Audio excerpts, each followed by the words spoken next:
नमस्कार वामनरावजी. नमस्कार सर. आपल्याला भेटून अतिशय आनंद झाला. मला वाटतं पण 5-6 वर्षापूर्वी एकदा भेटलो होतो. भेटलो सर, अशाच एका व्यासपीठावर. त्यानंतर आज भेटतो आहोत. म्हणलं 2 शब्द आपल्याशी बोलावेत, जरा मन मोकळेपणानं आपल्या दिलखुलास गोष्टी कराव्यात, म्हणून मुद्दाम आपल्याला पाचारण केलं. वामनरावजी, आपण मूळचे कुठले हो? मी नाशिक जिल्हा, तालुका सिन्नर, गावाचं नाव देशवंडी. अच्छा, हे माझं जन्मगाव. हा हा हा. आता आपण लोककवी म्हणून एवढे मान्यता प्राप्त झालेले आहात, आपल्याला लोकप्रियता मिळालेली आहे. तर मला थोडासा आपल्या लहानपणीच्या म्हणजे जुन्या जीवनामध्ये, जुन्या काळामध्ये जाऊन 2 गोष्टी विचारायच्या आहेत. की आपला शालेय जीवनाचा काळ म्हणजे कुठला काळ साधारण? म्हणजे सर, आमच्या गावात शाळाच नव्हती आणि शाळा नसल्यामुळे मी काही शिक्षण घेऊ शकलो नाही. म्हणजे आपण शिकलाच नाही? नाही, शिक्षण झालेलंच नाही. बापरे. आणि शिक्षण न झालेला मनुष्य काव्य क्षेत्रामध्ये एवढ्या पदावर येऊन पोहोचतो म्हणजे धन्यता म्हणायला पाहिजे. वामनरावजी, आपल्याला जर अक्षर ओळख नाही तर मग आपण लिहित कसं काय? सर, ते असं घडलं, मी मुंबईला समता सैनिक दलात काम करायचो. अच्छा अच्छा. समता सैनिक दलात काम करत असताना मी लेझिम आणि लाठी शिकलो. लेझिम आणि लाठी शिकलो आणि नंतर एका समाज कल्याण याच्यामध्ये, केंद्रामध्ये मी लेझिम मास्तर होतो. बरोबर, लेझिम शिकवायला. आणि तिथं मुलांना लेझिम शिकवत असताना एक माणूस आला, अडाणी माणूस होता. त्याचं गावावरून पत्र आलेलं होतं आणि तो म्हटला की तुम्ही एवढं पत्र वाचा. तर सर, मी माझ्या अंगावर जे कपडे होते तर अगदी उत्तम प्रकारचा सुशिक्षित शिक्षक आहे अशा प्रकारचं त्याला वाटलं. पण मला जाणीव होती की मला लिहिता वाचता येत नाही, अशी परिस्थिती झाली. आणि मग मी फारच निराश झालो. मी त्या माणसाला परतवून लावलं आणि निराश झालो. आणि एवढा निराश झालो की माझ्या डोळ्यातून घळघळ अश्रू गळायला लागले. आणि देहलवी सरांच्या टेबलावर मी बसलो. ते देहलवी होते, ते दिल्लीला गेलेत, आपले पाकिस्तानला गेलेत. मग त्यांनी, अरे बोले करड़क तुम तो रोते हो. मी म्हटलं, हाँ सर, मुझे लिखना पढ़ना नहीं आता है. अरे बोले क्या बड़ी बात है, 26 तो अक्षर है, 8 दिन में आ जाएंगे. आणि मग तशा प्रकारे मी त्याच दिवसापासून तो प्रयत्न सुरू केला आणि उत्तम प्रकारची अक्षर ओळख करून घेतली. त्याच्यानंतर लिखाण कसं करावं, रोज 8 ओळी 10 ओळी लिहू लागलो. त्याच्यानंतर वाचनही बरंच झालं आणि मग मी बरेचसे ग्रंथ वाचले. अच्छा, म्हणजे शाळेत न जातानाच तुम्हाला अक्षर ओळख झाली? शाळेत न वाचायला शिकला? होय सर. अच्छा वामनरावजी, आपण म्हणजे हे म्हणजे शाळेचं जीवन, शिक्षण न घेताना आपण सुशिक्षित झालात आणि उत्तम प्रकारे लिहायला लागलात.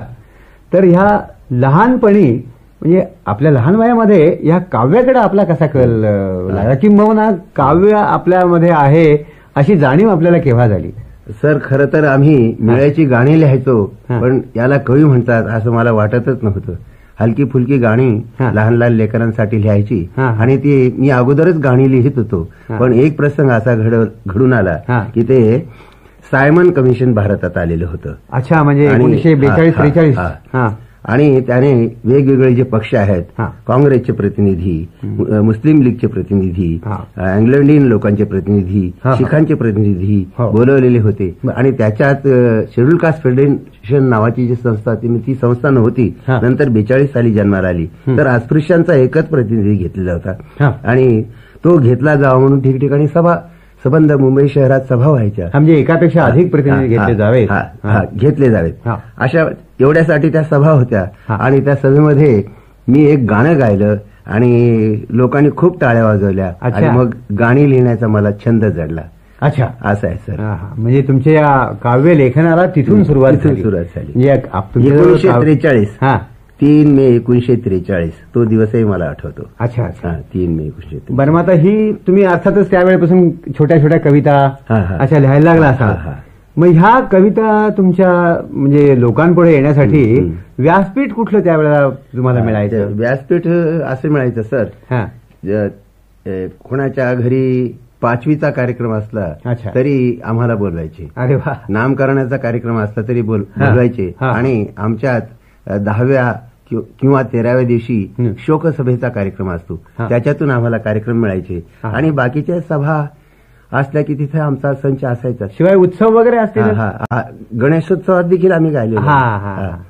आता मग त्या काळचा म्हणजे अलीकडचा म्हणत नाही मी, त्या लहानपणात जे की तुम्ही काव्य वगैरे करायचा त्या काव्यासाठी तुम्ही विषय कुठले निवडले होते? विषय आमची खरी सुरुवात अशी झाली सर की डॉक्टर बाबासाहेब आंबेडकरांचा संदेश लोकांना सांगायचा. त्यावेळी संपूर्ण समाज अशिक्षित होता आणि म्हणून मग हलकी फुलकी समाजाला समजतील अशा प्रकारची गाणी जन्माला येऊ लागली. उदाहरणार्थ, बाई जाईल तुझं दुःख सारं, बाळ होईल तुझं फौजदार, किंवा घरधनी मी सांगते तुम्हाला, माझ्या पेंद्याला शाळेत घाला, किंवा आई वडिलांना चीड यावी आणि त्यांनी मुलांना शाळेत पाठवावं म्हणून शिकला नाही शाळा र अडाणी तू गोळा, अशा प्रकारची गाणी आम्ही लिहायचो. आणि त्याचा लोकांच्या मनावर परिणाम व्हायचा आणि लोक मग आपल्या मुलांना शाळेत पाठवू लागली. अच्छा, म्हणजे शैक्षणिक हा विषय तुम्ही निवडला होता सुरुवातीला, शिक्षण लोकांना मिळावं हा विषय. फारच सुंदर. याच्याबरोबर आणखीन एखादा दुसरा विषय मग बाबासाहेब आंबेडकरांचा जो संदेश असेल तो आम्ही देत राहिलो. तो संदेश आम्ही म्हणजे समतेचा म्हणा, समतेचा संदेश की माणूस हा माणूस असतो आणि माणूस माणसाला जात नसते हे आम्हाला जाणवायला लागलं. आणि माणूस ऊच नीच ब्राह्मण महार मांग चांभार हे आम्हाला अमान्य आहे, आजही अमान्यच आहे. आणि मग असा हा समतेचा संदेश देणारी गीत जन्माला येईल. अरे वा वा वा. आणि अर्थात त्याबरोबर स्वाभिमान हाही तुमच्या म्हणजे अंगी बाळगावा अशा तऱ्हेचे तुम्ही संदेश. स्वाभिमान तर महत्वाचाच आहे सर, कारण हा देश मालकांचा आणि गुलामांचा देश आहे आणि गुलाम हा जो आहे अशी त्यावेळेला भावना होती. तर हा लाचार आहे. हा लाचार असल्यामुळं याने सदा सर्व काळ लाचार राहू नये. तर मी देखील माणूस आहे आणि मला देखील शिक्षण मिळालं पाहिजे, मला देखील नोकरी मिळाली पाहिजे, मला देखील लोकांच्या बरोबरीने जगता आलं पाहिजे, अशा तऱ्हेचा समतेचा संदेश आम्ही लोकांना देत असू. अच्छा अच्छा. म्हणजे त्यावेळचा तुमचा हा काव्य क्षेत्रातला हा जो काव्य प्रवास आहे असा हा चालू होता प्राथमिक अवस्थेतला काव्य प्रवास. प्राथमिक अवस्थेतला. वा वा. आता मग तुझं पुढे जाता जाता ह्याच्यामध्येच काही प्रकाशनाचा प्रसंग आला असेल ना, एखादं तुमचं पुस्तक छोटं मोठं असं काही त्या संदर्भात काही? छोटी मोठी पुस्तकं जन्माला आली सर, पण ती कशी आली, ती 10-12 अशी गाणी छापायचो आम्ही. तर बाकीच्यांची नावं मला आठवत नाहीत, पण ओंजळ नावाचं एक पुस्तक आम्ही त्यावेळी छापलेलं होतं तेवढं आठवतंय. बाकीची 4-6-10 गाणी अशी पुस्तकं छापायची आणि ती विकायची. मग ह्या ओंजळीचं प्रकाशन मोठं जोरात असेल? नाही सर, प्रकाशन नाही. त्याचं प्रकाशन होण्याचं कारणच नव्हतं, कारण ते आम्हाला त्या काळी ते काही समजतच नव्हतं. गाणी आहेत, गाणी वामनची गाणी लोकांना आवडायची आणि ती गाणी छापायची लोकांत जायचं. अच्छा अच्छा. मग ह्या ओंजळीनंतर आणखीन आपला हा काव्य प्रवास पुढे जात जात जात मग आणखीन काही एखाद दुसरी तुम्हाला आठवत असेल प्रकाशनं तुमची झालेली? प्रकाशनानंतर काही पुस्तकं निघाली. औरंगाबाद मधून 2 प्रकाशनं झालेली आहेत. एक वामनराव निंबाळकर यांनी प्रकाशित केलेलं आहे, त्याचं नाव वाटचाल होतं. आणि त्याच्यानंतर काही मित्रांनी पद्मपाणी प्रकाशन नावाची संस्था काढली आणि त्या संस्थेच्या वतीनं मोहोळ नावाचं एक पुस्तक आलं आणि या दोन्हींचेही प्रकाशन समारंभ चांगले झालेले होते. अरे वा. औरंगाबादमध्ये. बहुत अच्छा.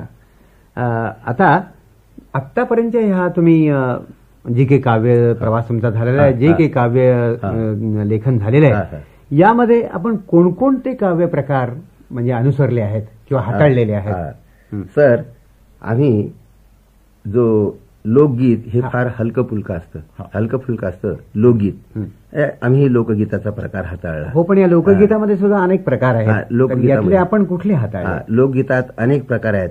तर आम्हाला नुसतंच लोकगीत सादर करायचं तर ते अपूर्ण वाटायला लागलं. मग त्याला आम्ही उर्दूचा जो बाज आहे, उर्दूचा गीत सादर करण्याचा जो एक प्रकार आहे, तो प्रकार आम्ही स्वीकारला. त्याच्यात उर्दूचा म्हणजे गझल हा एक प्रकार आहे.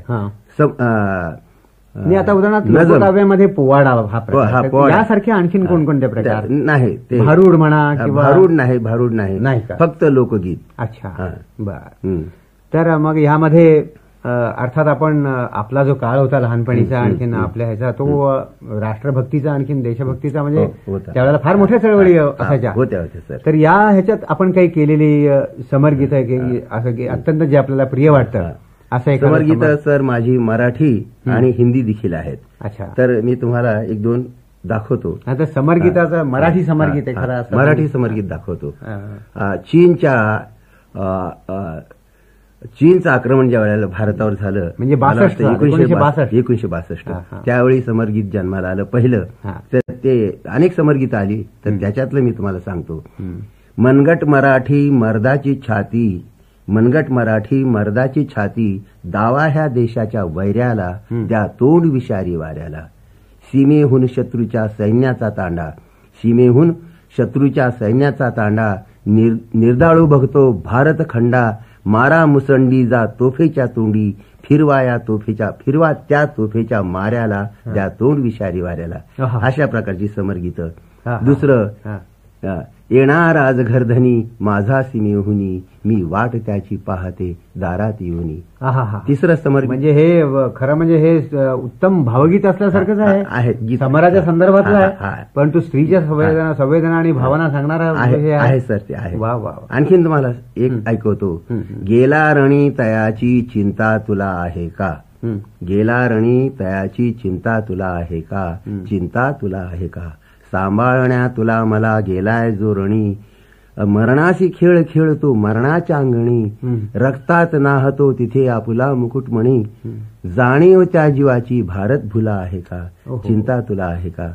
ओवाळीते इथे तुला भगिनी तुझी परी, ओवाळीते इथे तुला भगिनी तुझी परी. आपुली दिवाळी साजरी समरात तो करी, गोळी तिथे आणि इथे पोळी तुझ्या घरी, गोळी तिथे आणि इथे पोळी तुझ्या घरी. हा गोड घास त्याला तू घातला आहे का, चिंता तुला आहे का. वाह वाह वाह वाह. मला माझ्या लहानपणीच्या दोन भावगीतांची आठवण झाली वामनरावजी. ते वाटवे भावगीत गात होते. निरांजन पडले तबकात आणि गेला दर्यात, घरधनी गेला दर्यात, दर्यापार. दर्यापार. तर हे जे आपली आत्ताची दोन गाणी मी ऐकली तर मला त्याची आठवण झाली. माझ्या लहानपणी ते मी ऐकत होतो. सर आणखीन एक समरगीत हिंदी आहे, मी ऐकवतो तेवढं. वा जरूर जरूर.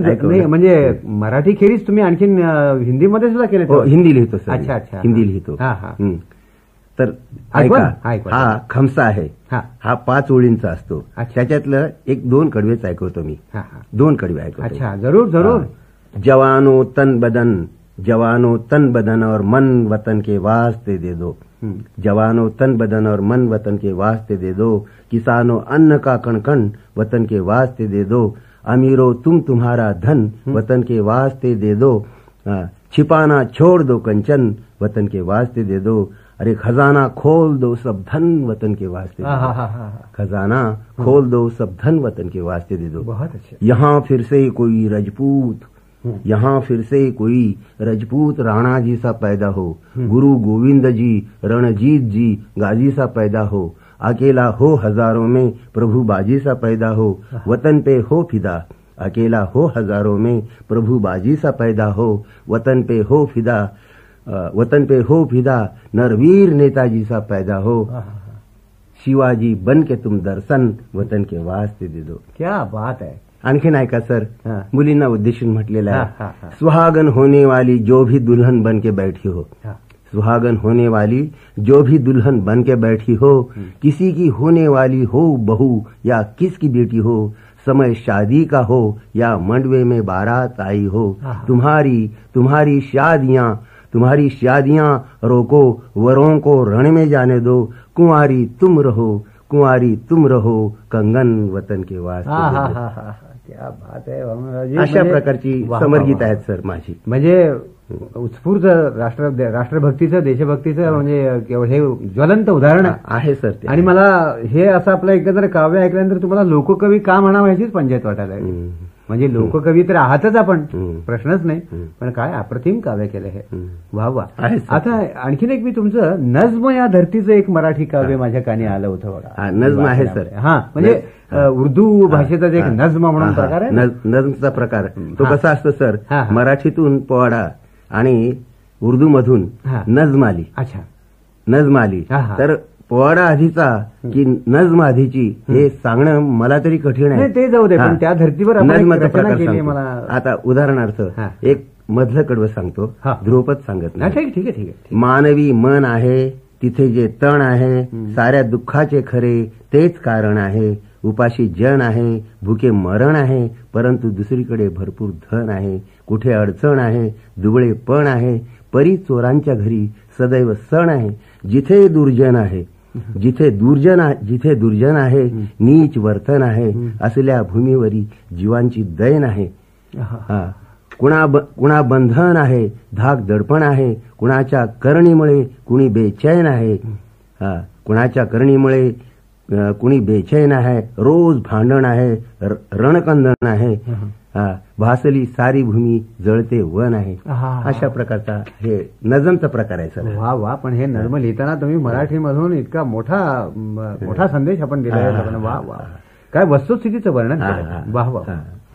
आता वामनरावजी, की आपण ह्या काव्य क्षेत्रामध्ये इतके दिवस काढले आहेत, काढता आहात. आपल्याकडून देशाटन तर खूपच झाला असेल, कारण आपल्याला फार बाहेरून मागणी असणार. तर असं देशाटन म्हणजे कुठे कुठे आपण गेलात? महाराष्ट्रातल्या सर्व जिल्ह्यात आणि सर्व भागात मी फिरलेला आहे. अच्छा. महाराष्ट्राबाहेर? महाराष्ट्राच्या बाहेर सुरत पर्यंत गेलो. अहमदाबाद, बडोदा आणि सौराष्ट्रामध्ये देखील मागणी आहे, पण अशा तारखाच जुळल्या नाही. आणि मध्य प्रदेशात भोपाळ पर्यंत जात असतो मी. अच्छा. भोपाळ इकडे भिलाई पर्यंत कार्यक्रम होतात. अरे वा.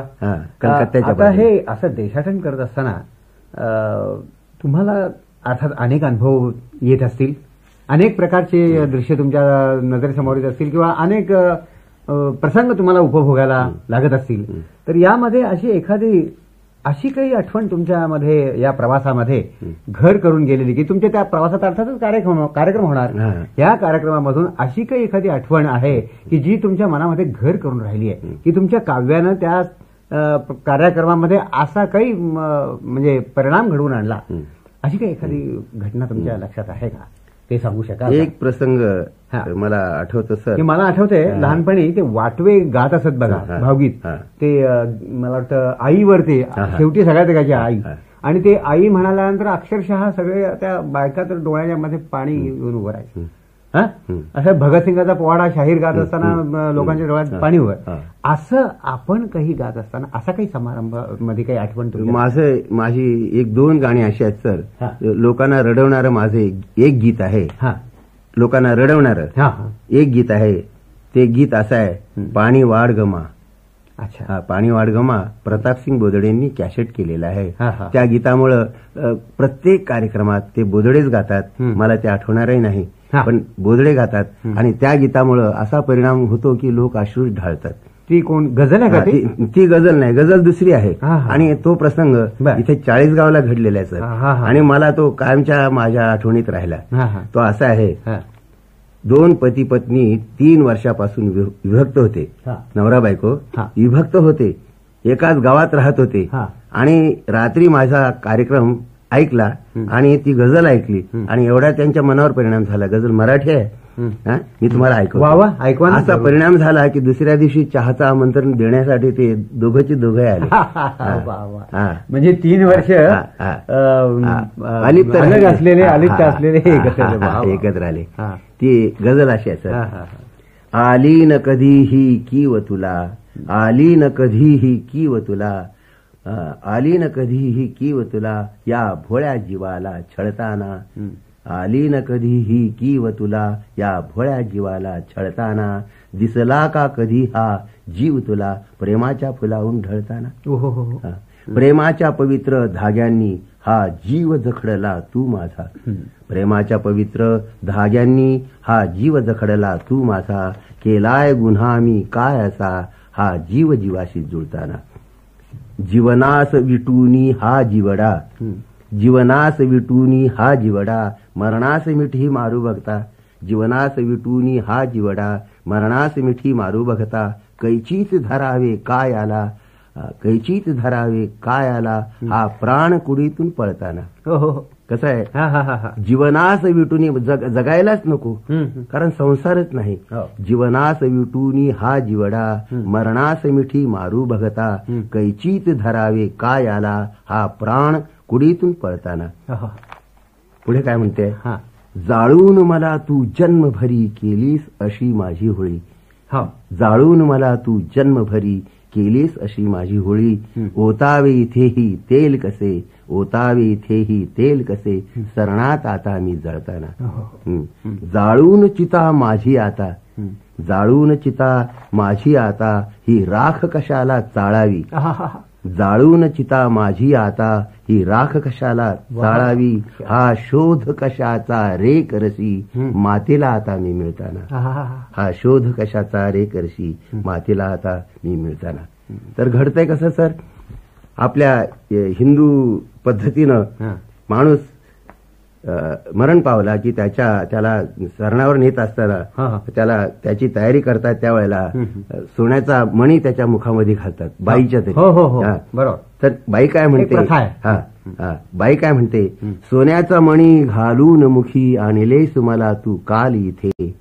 सोन्याचा मणी घालून मुखी आणलेस मला तू काल इथे. त्या एक मण्यासाठी वामन, त्या एक मण्यासाठी वामन, बघते मी तुला हळहळताना. त्या एक मण्यासाठी वामन, बघते मी तुला हळहळताना. तर याचा परिणाम असा झाला, एकत्र आले ते कायमचे एकत्र. बहुत अच्छा, बहुत अच्छा. वामनरावजी, आपण हिंदी काव्यामधून मगाशी एक राष्ट्रभक्तीचा संदेश दिलात. आता अलीकडच्या या जीवनामध्ये बऱ्याच दंगली बिंगली उसळतात, काय मग त्या धार्मिक असतात, जाती असतात, अनेक असतात.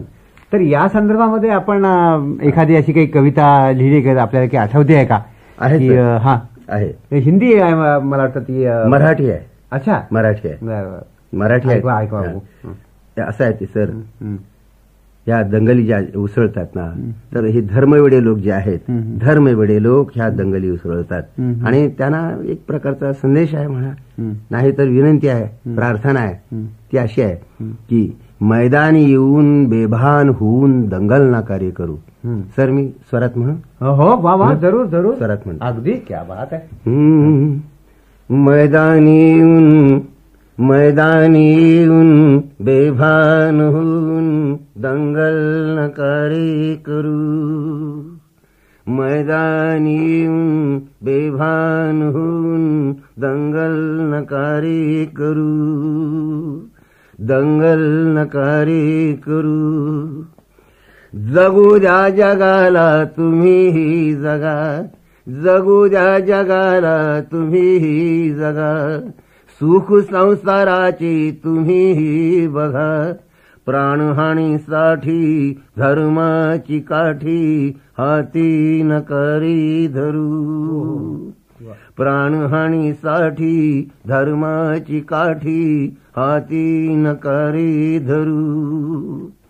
मैदानी येऊन बेभान होऊन दंगल नकारे करू. नका माणसाला नकारे धरू. नका माणसाला नकारे धरू. नका रक्तपाताची भाषा करू. अरे पुत्र माणसाची असे माणसाची वैरी नकारे ठरू. वैरी नकारे ठरू. बहुत अच्छा, वाह वाह, क्या बात आहे. वामनरावजी, आपल्याला आपल्या जीवनामध्ये ह्या असे एवढे लोकप्रिय कवी आपण झालेले आहात, तेव्हा पुरस्कार, सन्मान, सत्कार असे प्रसंग अनेक आले असतील. मिळाले सर. तेव्हा या संदर्भामध्ये काही आपण जर सांगितलं तर, की अर्थात मला माहिती आहे की आपलाच आपण मान सांगणं हे बरोबर नाही, बरोबर नाही, तरी पण आम्ही आपल्याला विनंती करतो की बाबा काही पुरस्कारासंबंधी घडलंय कसं सर. मी जवळजवळ 50 वर्ष गातोय, लिहितो आणि गातो. याच्या पलीकडे माझी पात्रता नाही आणि अलीकडे आपला म्हणजे विनय आहे. तर असं घडलंय सर, अलीकडे समाज त्याचं थोडंसं काहीतरी कौतुक करतो आहे. भुसावळला मला चांदीचं मानपत्र मिळालं, स्मरणिका त्यांनी काढली. औरंगाबादला लोकांनी काही 1000 रुपये दिले आणि स्मरणिका देखील काढली आणि चांगले जे मान्यवर आहेत अशा मान्यवरांचे त्याच्यात लेख देखील आले. परभणीला देखील एक मोठा याच्याही पेक्षा मोठा सत्कार झाला. त्याच्यानंतर गेल्या वर्षी 6 डिसेंबरला मला डॉक्टर आंबेडकर फेलोशिप दलित साहित्य अकॅडमी दिल्ली त्यांनी दिलेला डॉक्टर आंबेडकर फेलोशिप. आणि यावर्षी महाराष्ट्र साहित्य संस्कृती मंडळ जे आहे महाराष्ट्र शासनाचं आहे ते महाराष्ट्र साहित्य संस्कृती मंडळ त्या मंडळानं 10,000 रुपयाचा पुरस्कार आणि गौरववृत्ती देण्याचं जाहीर केलेला आहे आणि तो कार्यक्रम या महिन्यातच कदाचित होईल. आणि सर आणखीन एक मिळालं आहे मला नगर जिल्ह्यातून जामखेड नावाचं गाव आहे. रामदास फुटाणे सुप्रसिद्ध साहित्यिक आहेत ते कवी आहेत मोठे रामदास फुटाणे. तर त्यांच्या वडिलांच्या नावानं भाई फुटाणे प्रतिष्ठान आहे. त्या प्रतिष्ठानच्या वतीनं मला संत नामदेव पुरस्कार मिळाला. असं आहे. फारच छान. आता अजून थोडा वेळ घेणार आहे मी, जास्त आपल्याला नाही त्रास देणार. आज आहे की हे सगळं तुमचा एवढा काव्य प्रवास चालू असताना आजच्या म्हणजे युवा काव्य स्पंदन बरेच युवक उत्तम काव्य करतायत. तर ह्या युवा काव्य स्पंदनाबद्दल आपलं मत काय? आपण एक प्रतिष्ठित कवी आणि ज्येष्ठ श्रेष्ठ कवी आहात, तर या संदर्भामध्ये आपण आम्हाला काही कसं आहे सर, काय मत आहे आपलं? पूर्वी म्हणजे त्या बंधनात बांधलेलं असं काव्यरचना जन्माला यायची. आम्ही बंधनातलेच लोक आहोत, आम्ही त्याच्यातून मुक्त झालेले नाही. पण आता अलीकडे आपलं जे काव्य आहे ते अत्यंत वृत्तबद्ध आहे, गेय आहे. हे वृत्त आहे. कुठलीही कविता मला आणि नवी कविता जी आहे ना सर, तिने बंधन तोडलेलं आहे. पण त्याच्यात आशय फार चांगला असतो. जे लिहितात अलीकडचे जे सगळेच कवी जे लिहित आहेत युवक तरुण पिढी, या तरुण पिढीचे जे लिखाण आहे ते राष्ट्राच्या परिवर्तनाला कारणीभूत ठरणार आहे. अत्यंत पोषक आहे, त्यांची अत्यंत गरज आहे आणि ते चांगलं आहे. पण कधी कधी असं घडतंय सर, काही कवी आक्रस्ताळीपणा करतात. कसं तरी स्पष्ट मत मला पाहिजे. रक्तरंजित कविता नको. ते नुसतं रक्तबंबाळ झालेली भावना भडकवण्यासारखं तसं नको. एवढाच एक वैगुण्य सोडल्यास त्यांची लेखणी राष्ट्राला उपयोगी पडणारी आहे. राष्ट्राच्या परिवर्तनाला तिची गरज आहे. वा वा वा. आता अगदी शेवटी आपल्याला सध्या अत्यंत आवडणारी आपल्या सर्व रचनामध्ये अगदी म्हणजे आपल्या अंतःकरणाला आवडणारी अशी एखादी रचना आम्हाला ऐकवा. सर, रचना मला माझ्या काही बऱ्याचशा आवडत आहेत, पण त्याच्यातली मी आणखीन मला जास्त आवडणारी कविता मी सादर करतो. मला आवडणारी सादर करतो. बोला. लोकांचा राम, मी बुद्धाला देव मानायला तयार नाही. बुद्धाला मी देव मानत नाही. तसं जे हे सगळे देव आहेत आणि देवळात बसवलेले देव आहेत त्यांनाही मी मानत नाही. माझा जो राम आहे, माझा राम कुठे आहे? माझा राम शेतात राबणार आहे, कष्ट करणार आहे. तर त्या एक रामाची, राम, सीता आणि त्यांची 2 लेकरं, असा हे त्या कवितेत आलेलं आहे. आणि तो माझा राम कसा आहे एवढं मी तुम्हाला सांगा. बहुत अच्छा. तो असा आहे, ऐका सर. दिस मावळत होता सांज काजळत होती, दिस मावळत होता सांज काजळत होती, राम रायाच्या राऊळी ज्योत पाजळत होती. दिस मावळत होता सांज काजळत होती, राम रायाच्या राऊळी ज्योत पाजळत होती. सीता शिणली भागली, सीता शिणली भागली, चूल पेटवीत होती.